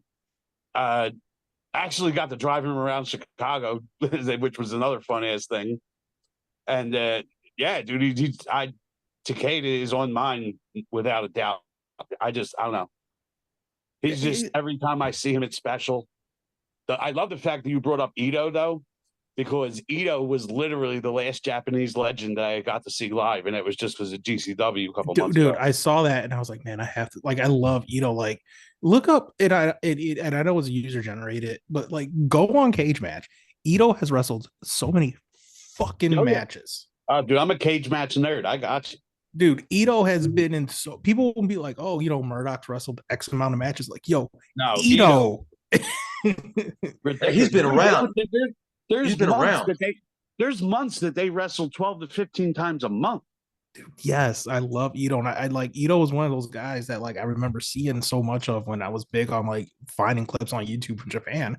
It's like I didn't understand the commentary. I didn't, all his intro was all in like Japanese. I didn't know what the fuck it said, but I recognized them, right? I recognized them hitting the ring with the bundle, and I was like, that motherfucker. And and then like someone like Schlack, like who has not ever looked at a match or a card and been like, what will make this better? Schlack, like so it's like that's an easy one, and it was this damn. I never want to ask anybody that. If you were gonna create like in a video game, like to create a wrestler, if you're gonna create the perfect deathmatch wrestler, it would be Schlack. You know, Schlack would have all the attributes that you would want, you know, muscular, crazy, and scary, you know, willing to do whatever to get and the then job like done. do you put someone on that list that you feel like should get that shine and attention or should be more over than they are, right? I'm a huge Jimmy Lloyd fan, and I feel like he doesn't get as much attention and appreciation as he should. Agreed. I'm with Jimmy's a that. great wrestler. Like, Yeah. he knows what he's doing, which makes him a great deathmatch wrestler. Oh, Do we freeze? There we go. no, he's There he is. and I said that to someone before. I was like, you know, I feel like GCW, you know, doesn't use him properly because it's like, oh, there's a scramble, there's Jimmy, and someone was just like, there's a reason he's in all those scrambles. It's like he knows what the fuck he's doing. Yes. Yeah. Exactly. Well, I mean, dude, he taught a seminar. Yeah. He literally taught a scramble seminar. The problem is, like, as fans, we want to see him do the glass ceiling match over and over and over and over. That's something else. It's not realistic. Well, you know what I mean? Again, you guys didn't get a chance to see it yet. Oh, this motherfucker. That's why it was awesome to see him versus Drake Sunday. Oh yeah, I want to see that, dude. Oh, dude, I put it on the Instagram. It's up there. The whole match. This weekend is when I get my Saturday is my day to catch love up to on see wrestling this. Like, this week. and you know, Dave's one. You know, I'm very stoic, and like, but Cologne, Dave was there when I met Cologne for the first time. Dave was there when I met Jimmy Lloyd the first time. I've never smiled like so hard, and like, you know, like, it's nice to see somebody get excited over wrestling, and Francis fucking loves those two, man. You know what I mean? Jimmy Lloyd is real nice too. Like, dude, I approached him for a photo one time, and like, you know, wrestlers can tell you to fuck off. They have the right to, yeah. Yeah. I mean, like, imagine you got all kinds of shit going on in your life. You know what I mean? And somebody comes up to you and you're just like, hey, can I get a photo? Like, you're fighting with your old lady or something like that, or you're worrying about bills, and you know what I mean? Like, and then, smiling and being like, like, it could get old eventually. And then, you know, something that we mentioned earlier, it's like, do you want to hitch your wagon on someone that's like some kind of like loose cannon, right? Because like, you would ask me this question 2 or 3 years ago, I'd been like, fucking G Raver, let's go. And yeah, you know, I'm like, that dude managed to have, like, in my opinion, one of the best matches and the worst match in 1 year, right? From the glass ceiling match to his like New Year shit with Akira. So, yeah. I love that match, to be honest. Which one? G Raver and Akira. The New Year's one with the funky fucking 3 ladder deal, whatever. The ladder was wonky as shit. It was absolute dog shit. Clearly they can't afford WWE ladders, but there's got to be a better ladder than that. I was like, this is not happening, and that's when I was like high on my Akira shit, and I was just like, Raver's gonna hurt this young man, is what I kept telling myself. In retrospect, I was like, damn it, missed opportunity. But you know, I love the glass ceiling match. I've probably watched the glass ceiling match, the OG one, at least 200 or 300 times. Wow, easily. Like, I'll put it on at work. They need to hang out with Jimmy Lloyd one night, and then how do they feel? Yo, Jimmy Lloyd is great though. No, I love Jimmy Lloyd. He knows I love him, but we break his balls a lot when we're hanging out, dude. Oh yeah, he's a fun one to fuck with, dude. You usually get a kick out of it, man. I think gotta come out to the East Coast for a fucking. But the thing is, though, Joe, and come hang out with us, dude. Joe, they're gonna come and hang out, and then we're all gonna be picking on like the wrestlers. It's gonna be like, what the fuck? I'm just gonna be standing there and be like, yeah, fuck Chondo. Like at one of the parties, fucking Jacob Fatu stopped the whole party just to go meet my son. Like, the place was like fucking silent for like a minute. They had no idea like I was cool with Jacob Fatu, and he never met my kid. So he went back into the party and just was like, "Hey, where's Joe Beisler at?" And fucking just stopped the whole party just to say him. That's awesome. Like, yeah, dude, we fuck with the wrestlers, and they're all cool. That's what I love about the Showboat is all the GCW guys usually come and hang out after the show, and it's one of the coolest environments ever, dude. It is. Oh man. Fuck Joe. So That's why. gentlemen, any That's why you guys got to come out. yes, definitely come to the what a sweet party, GCW, Atlantic City, all Yeah. that, man. But listen, any parting words here for you guys? No, hold on. Okay. We got one more thing you got to ask them. Oh, And yeah, that's yeah. the really All hard question. Oh, Just It- sometimes in the uh, morning and a little to the left. I don't. You were gonna ask. If I think what you're gonna ask me is I only did it one time, and I don't care what anybody says. I didn't even really like it. Yeah, it was. See? Was that what's what you were that? gonna ask me? Oh, What's that? absolutely not. I liked it a little Oh. bit. All right. But Rich, what's your All right, I normal liked it. All right, shut up, God. All right, what? all right. what's your normal question that you ask them? Tag team Mount Rushmore. Oh, Jesus Christ. I know. And that's any company, anytime. Anything. Tag team Mount Rushmore. So we're talking like the best tag teams of all time. Yeah. What in your- you in your think own it head. is. What you And, think it is. I mean, like and we're talking like regular ass wrestling. Yes. Holy shit, Francis! I'm dying to dive into this one. Go ahead, because I think he needs to think. This is my favorite question to ask because everyone gets fucking stumped. Well, It's gonna start at the Road Warriors. Okay. Fair. Arn Anderson and Tully Blanchard. Oh, I like it. Okay. Arn and Tully. Arn Anderson is such a fucking amazing wrestler. You know what I mean? He really is the enforcer. But Tully is man, for his career being for his career being so short, you know what I mean? And blowing it with for fucking coke, dude. You know what I mean? He made it to the fucking top of the mountain, dude, and fucked it all up. Like it's and just like his fucking daughter. You know what I mean? It's heartbreaking. She fucking made it to the top, and like she's just got like the worst fucking reputation. It sucks because her work is phenomenal, but her old man, Tully versus fucking Magnum TA, there for that era, there's nothing better than that. But fucking the Brainbusters, they were phenomenal. Nah. I am going to say this is for my tastes, not for what I think everybody else likes. The Steiner brothers. Okay. Okay. You can tell that I like the big mean ass fucking tag teams. You know what I mean? Yeah, we went over that already. You like the big men. Keep going. Yeah. I mean, you know, I was into the 80s pro wrestling. I was into the Masters of the Universe. You know, like there's something about big dudes in their underwear that fucking gets me going. You know, I don't know what it is. That's fair. Yeah. That's why we're all here. Yeah. I'm gonna say, holy shit. The New Age Outlaws. That was on my list. Yeah. Okay.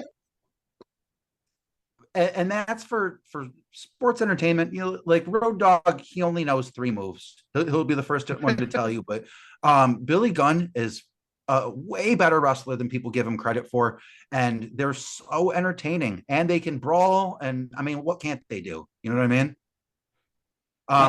They were good. Road Dogg was the mouthpiece. Yeah. He was the mouthpiece. And I I would love to put fucking Harlem Heat on there.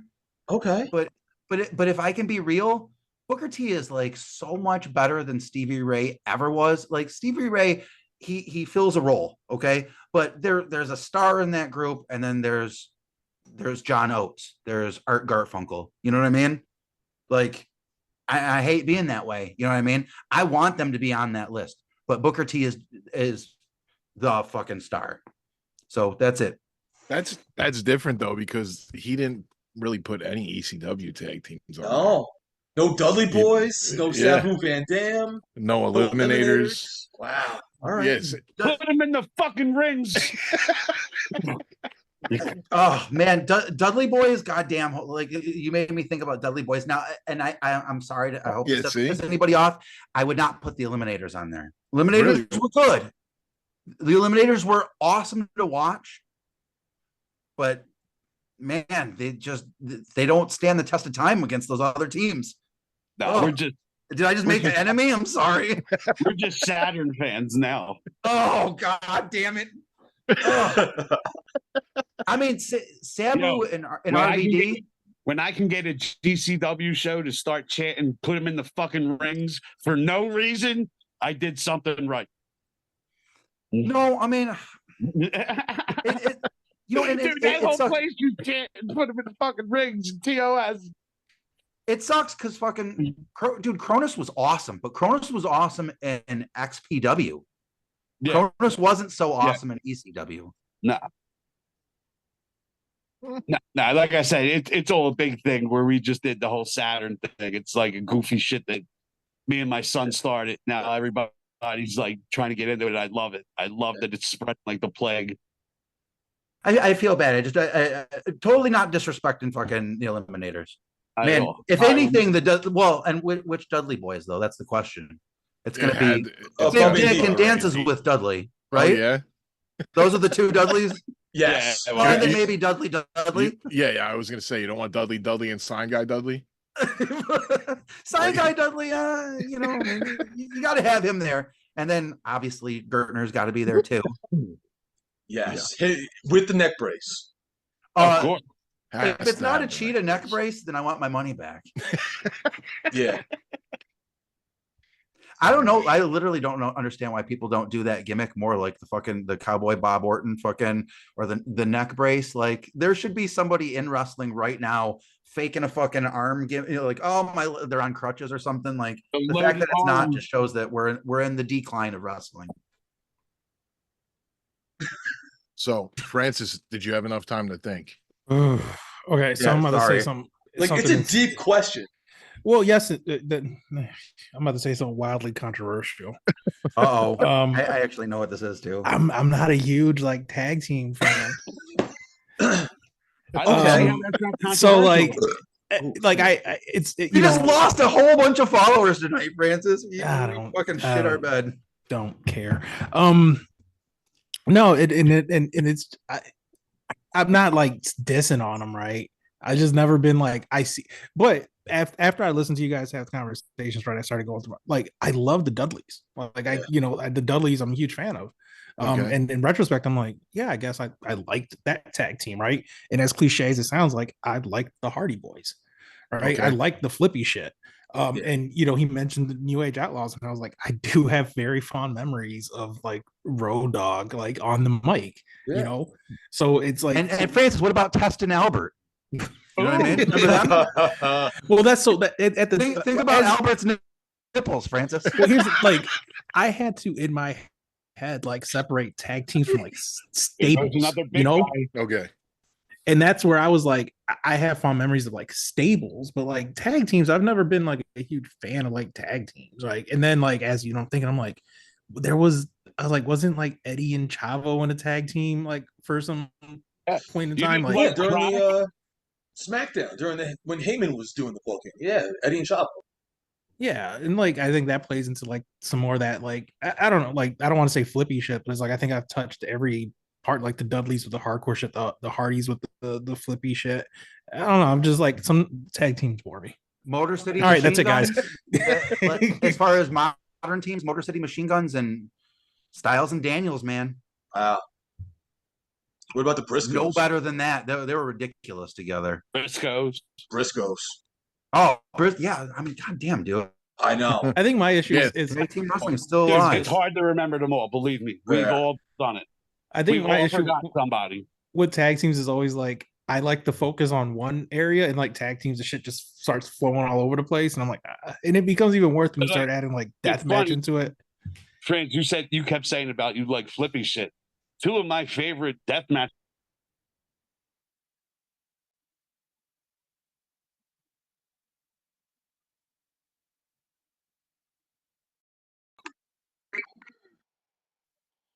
So, guys, real quick, I just want to say I'm sorry.